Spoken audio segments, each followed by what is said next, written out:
Hi, and welcome to Watch It Played. My name is Rodney Smith, and in this video, we're going to learn the 1 to 4 player game, Sagrada, designed by Daryl Andrews and Adrian Adamescu, and published by Floodgate Games, who helped sponsor this video. The construction of the Sagrada Familia began in 1882, and at the time of this recording, it's still ongoing.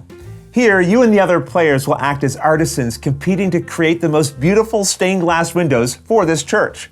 This is a new edition of the original hit game, which comes with updated art, components, and a couple of gameplay adjustments, giving me an opportunity to create a new tutorial with updated visuals as well.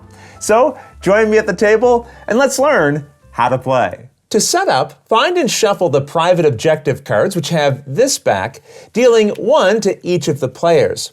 We'll assume we have 2 players in this video and return these leftovers back to the box. You can always examine your own objective, but keep it a secret from the other players. Then shuffle these double-sided window pattern cards and deal 2 of them to each person. These have various colors and symbols on each side, and you'll pick one of the sides to use, returning the other card to the box.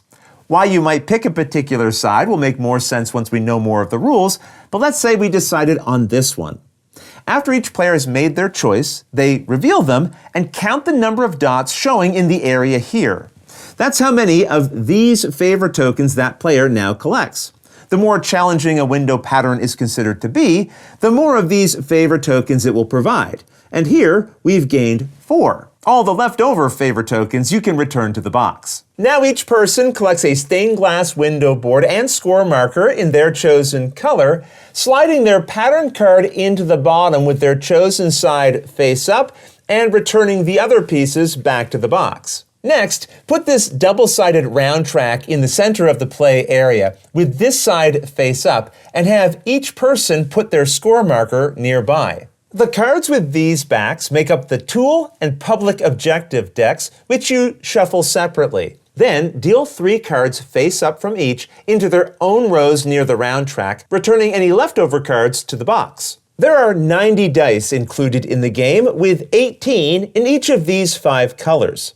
Based on this chart found in the rulebook and on screen, you'll only use a certain amount of them based on your number of players. 10 of each in a 2-player game, 14 of each with 3 players, or all of them in a 4-player game. In our case, we have 2 players, so we used just these dice. All the dice you'll be using are then put into this included bag and given a good shake. Now the person wearing the most colorful clothes is picked to be the first player. Or you can just pick someone randomly. Either way, give them the bag of dice. And that's the setup. In Sagrada, players will collect dice that represent glass they'll fit into their window frame in an effort to create patterns that will help them score the most points by the end of the game.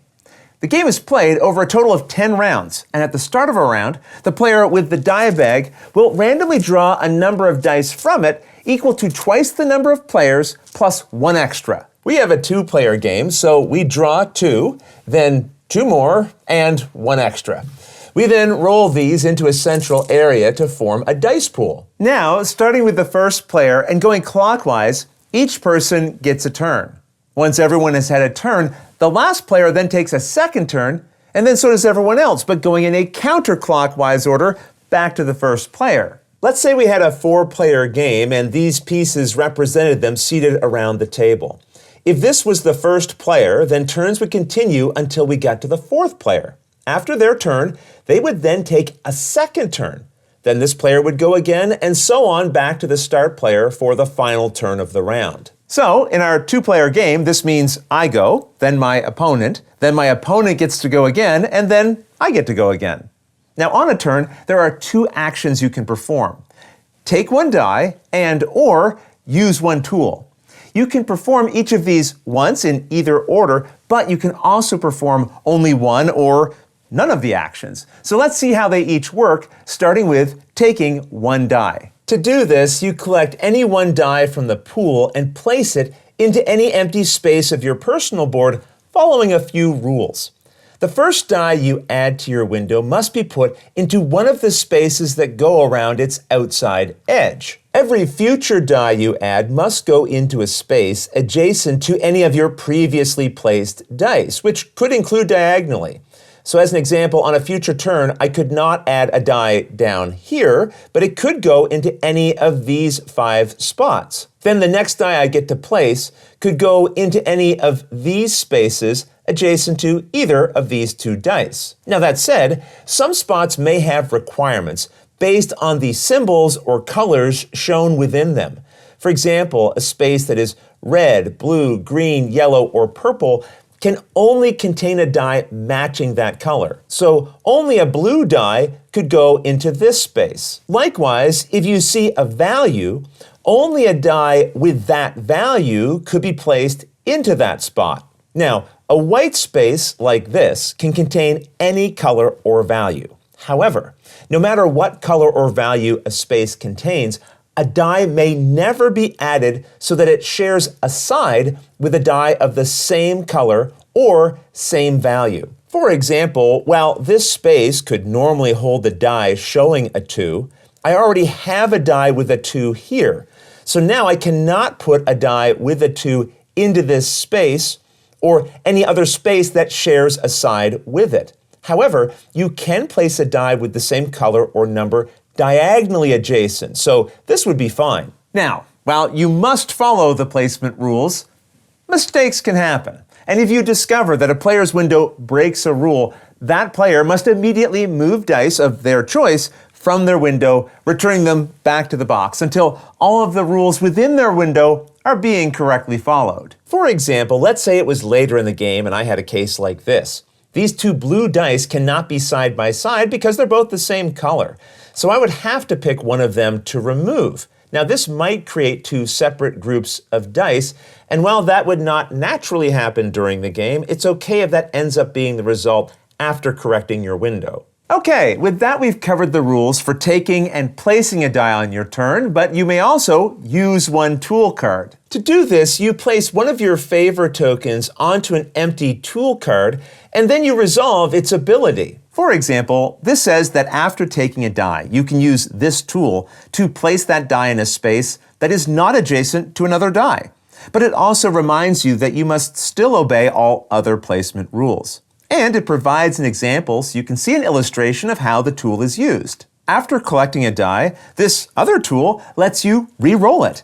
But then, if there is no legal placement for it, you must return that die back to the pool. This means you would not gain a die on that turn, because the one you chose to take and re-roll, you then had to return.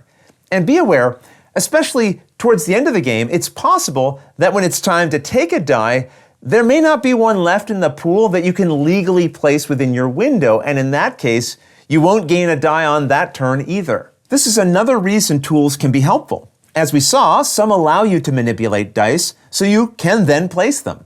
Now, we won't go through all of the tools in this video because how they work is explained on them, but here's a few for you to look over if you'd like to pause and see some of the different types. Now, I should mention, you may only use at most one tool on each of your turns, but when picking which tool to use, you can pick one that you or someone else had used in a previous turn. However, the cost to use a tool that already has any number of favor tokens on it will now be 2 favor.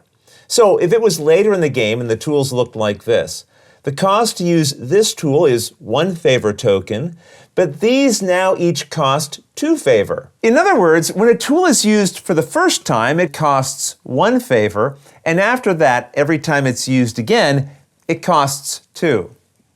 All right, now we've covered learning the 2 actions you can perform on your turn. And remember, you can select one die and or use one tool in either order. Or you can perform neither action. After everyone has taken a turn in clockwise order and then again in counterclockwise order, it's the end of the round. You now place all remaining dice left over in the dice pool as a stack onto this round track covering just the leftmost empty space. This will let you know which round you just completed. Then the dice bag is passed clockwise and that person will be the first player for the next round. That said, if you just placed the leftover dice on this space, you've ended the 10th round and the game is over and it's time to score. You now clear this round track and flip it over. Now each player gains 1 point for every one of their unspent favor tokens. When you earn points, Advance your score marker on this track. And if this would ever cause you to go past 50 points, flip your token to bank those points and continue from the beginning again. Next, reveal your private objective and score 3 points for each die in your window that matches the colored die shown here. So in this case, I'd gain 3 points for each of my blue dice. Now score points from the 3 public objectives that were revealed during setup, and let's use this one as an example. Each public objective will list a number of points in this area that you'll earn each time you satisfy its listed requirement here. So in this case, each full row of your window that has no repeated colors will earn you 6 points. If this was my window, the row here qualifies because it's full and it has no repeated colors, so that would earn me 6 points. This row is full, but it has a repeated color, so I wouldn't earn anything here. These 2 rows only have unique colors within them, but they also have empty spaces. A row needs to be full for this objective to score, so in this case, I would just earn 6 points for this row. We're not going to go through all the public objectives, as how they score is explained on them, but here's a few of the different ones you'll find in the game if you're interested in seeing some of the different ways they can reward you with points. Just be aware, when scoring a particular objective, you can never benefit from the same die more than once, but you can use a die you scored for one objective in a separate objective if it would qualify there as well. After scoring all 3 public objectives, you lose 1 victory point for each open space in your window. So here I'd lose 2 points. Then the person with the most points wins. In the case of a tie, the tied player who earned the most points from their private objective wins.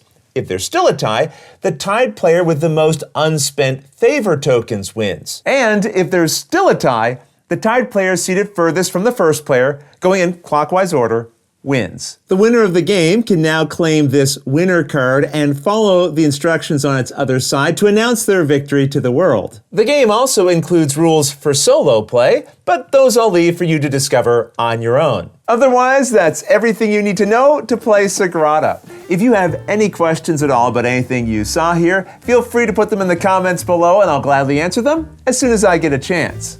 You'll also find forums for discussion, pictures, other videos, and lots more over on the games page at Board Game Geek, and I'll put a link to that in the description below. And if you found this video helpful, please consider giving it a like, subscribing, and clicking that little bell icon so you get notification anytime we post a new video. And if you'd like to support us directly, you can join our Patreon team, which I'll have linked below. But until next time, thanks for watching.